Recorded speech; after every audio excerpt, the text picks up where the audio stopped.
When you're mixing drinks in hot weather, start by pouring in cold water and add ice cubes. Then drain out the water before adding the other ingredients. How's that for a secret recipe? Maybe it's worth a little intel in return. Please. I've known that little trick for a good 10 years at least. You'll have to offer something a little more substantial if you're serious about trading. I know there's no one else in the tavern right now, but do you two really need to talk so loudly? Especially if you're supposed to be exchanging confidential information.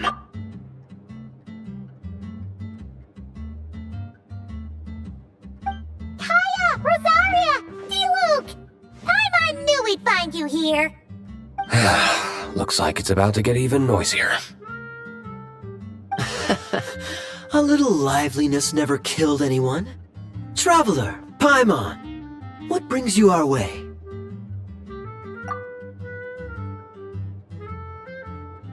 Please allow me to once again express my sincere condolences regarding your late father and the incident with Eric.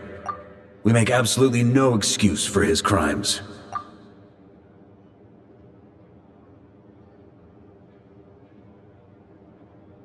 I hope you will give some serious consideration to the question I asked you before I left, though I'm sure you're tired of hearing me ask by now. The Knights of Favonius will always welcome you. From the look on your face, I'm guessing the Grand Master is still refusing to drop it? He nags like an old man. It's hardly surprising. Huh? Drop what? What's this about?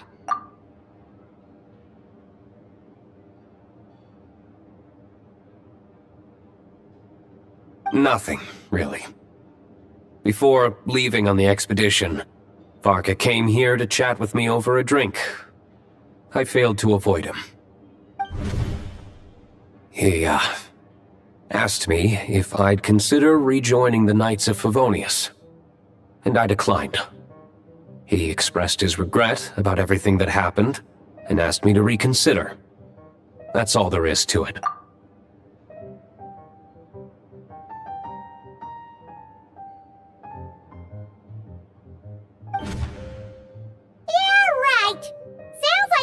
A lot of details. There's clearly more to it.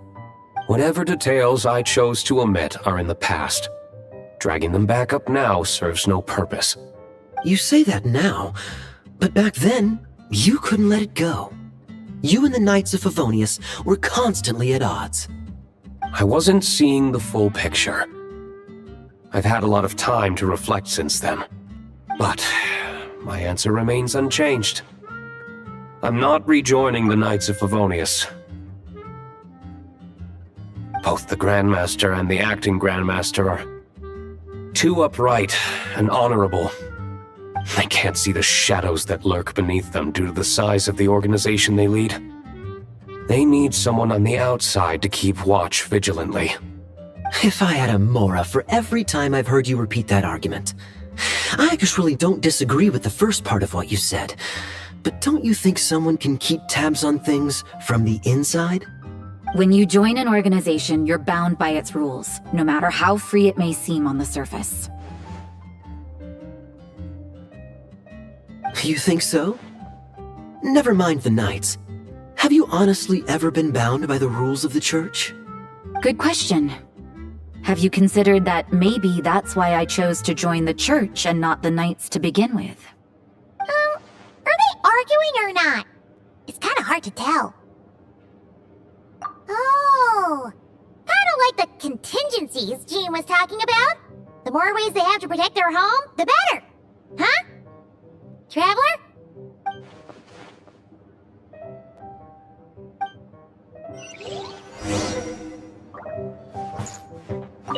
What should I report back to the Grand Master on? Let me think. Public order inside the city, monster activity in the wild. Oh, and a review of the latest vintages. I think I'll leave it at that. My reply won't be a long one, as usual. I'm sure Varka won't be surprised.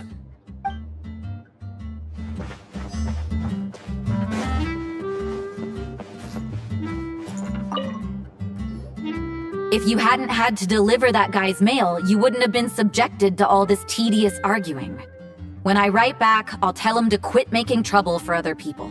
It's no trouble. Lowen did most of the work. We just volunteered to do the last leg of the journey. Mostly so we could come say hello. So you see what's really going on here? All three of us fell for that old rascal's scheme far too readily. Huh? Scheme? What do you mean? Was Varka lying in his letters then? No. While I'm sure Varka knows full well that Diluc would never agree to rejoin the Knights, I believe the sentiments he expressed were genuine, as was his offer to welcome Diluc back. There are people like Kaeya and I, and then there are those who are true champions of justice to the core. Those people are the most susceptible to being driven to extremes by great upheaval. It's happened in Mondstadt before.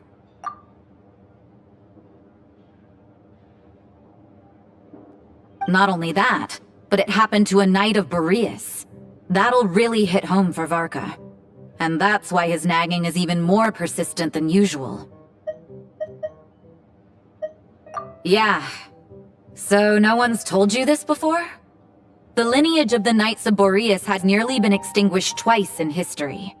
The first was at its inception. The second was the case I was alluding to. Oh! Wasn't Jean telling us about this? Wait, and then we got caught up talking about the expedition, and we never got around to the second time! I happened to hear about it from Varka once when he was drinking and started yammering on. The second crisis in the Knights of Boreas lineage. It was 500 years ago.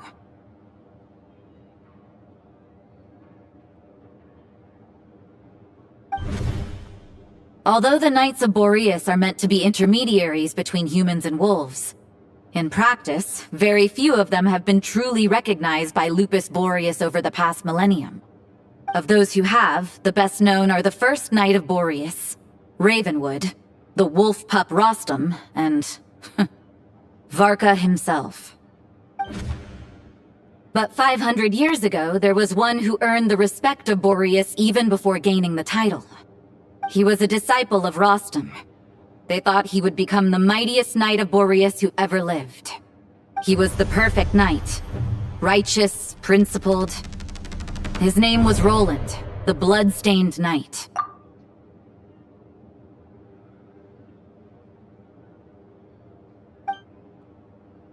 Yikes! Bloodstained Knight? That sounds a little ominous. Well, apparently his original title was the White Knight. But he lost countless comrades during the Abyssal Calamity 500 years ago, including his tutor and mentor, Rostam. The endless bloodshed stained his sword and armor a crimson as deep as black, transforming the White Knight into the Bloodstained Knight. After that, he threw himself completely into battling monsters, leaving Mondstadt and the Knights of Favonius behind. To this day, no one knows his final whereabouts. It's hard to say whether the loss of an important figure in his life is what drove him to the point of obsession, or whether he was already too far gone to save. But had he known that the Knights of Favonius would always welcome him back, perhaps things would have turned out differently.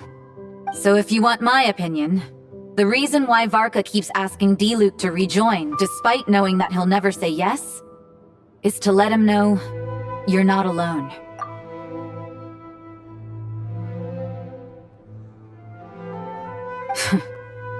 After all these years, he's still as persistent as ever. Just like how he used to be with me.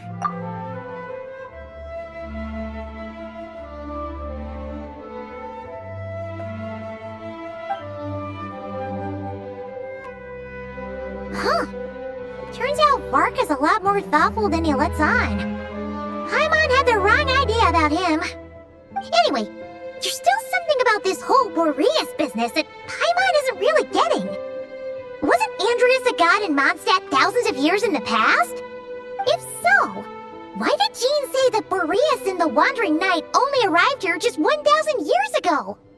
Plus, Paimon's super curious about what happened to Roland.